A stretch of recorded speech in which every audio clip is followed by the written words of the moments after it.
The third and final game to star Ezio Auditore, Assassin's Creed Revelations did more than close out a trilogy. Yours is not a subtle approach. It brought the Assassin's Creed story full circle with a return to Masyaf and grand send-offs for both Ezio and Altair. You have wasted your life staring into that apple. I learned many things from the apple, of the past and the future. At the same time, this chapter built on the series' gameplay more than you might suspect.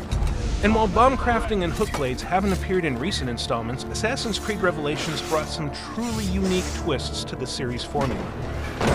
Kill that dog! Cut him down! As we prepare for the trains, revolvers, and other industrial age alterations Assassin's Creed Syndicate will bring on October 23rd, let's continue our series on what made each game unique with a look at Ezio's discoveries in Turkey.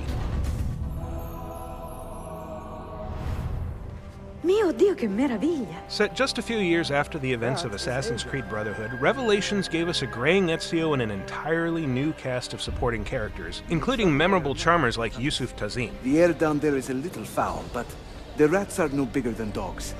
Have fun. Teaming up with Turkish assassins, Ezio added a few Eastern tools to his arsenal, including the hook blade, a curved hidden blade that let him climb higher, slide down zip lines, swing from hanging lanterns, and trip up enemies.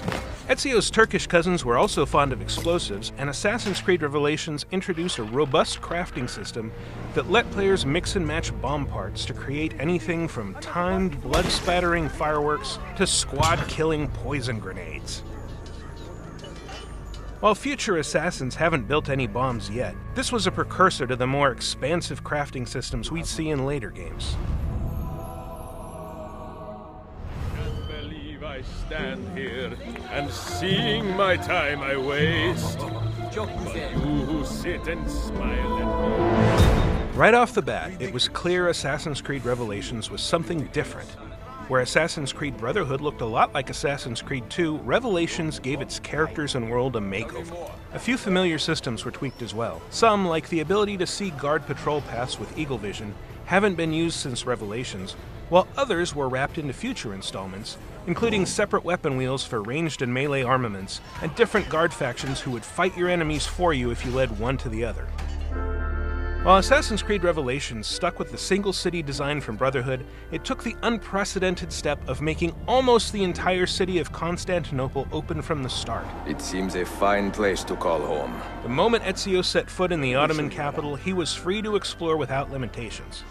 That freedom also meant players could immediately take over every last one of the Templar dens, a series of combination assassination and climbing challenges that had to be conquered before you could buy up income-generating shops and landmarks. Unlike the similar Borgia towers from Assassin's Creed Brotherhood, dens were miniature hideouts that occasionally had to be defended from waves of attackers, and they were instrumental in leveling up your Brotherhood assassins.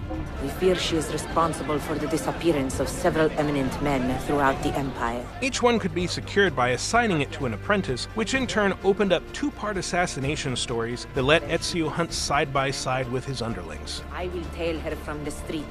You take to the rooftops. Skulking around the edges of Ottoman high society frequently brought Ezio into conflict with Janissaries, elite troops who brought guns to sword fights and took a whopping 3 killing blows before they went down for good. And if you didn't listen carefully for telltale whispers, you risked being stabbed by stalkers, a precursor to the stealthy random assassins in Assassin's Creed Rogue. And where elaborate puzzle dungeons were extras in Assassin's Creed 2 and Brotherhood, here they took center stage, as they were the only way to secure a set of keys that unlocked not just a mysterious assassin vault, but also memories left behind by Altair. Very well, Abbas. Take it. Meanwhile, the modern-day Desmond swapped traditional AC gameplay for first-person Animus puzzle levels, piecing together his own memories after the events of Brotherhood left him comatose and trapped on a computer-generated island. It was an unexpected detour for a storyline that had grown more interesting over the past 2 games. What the hell just happened? You were snooping. But Desmond went on to occupy a much more important role as the series shifted into the colonial wilderness of Assassin's Creed 3, which we'll explore in next week's video. Until then, keep it at Ubiblog for all things Assassin's Creed.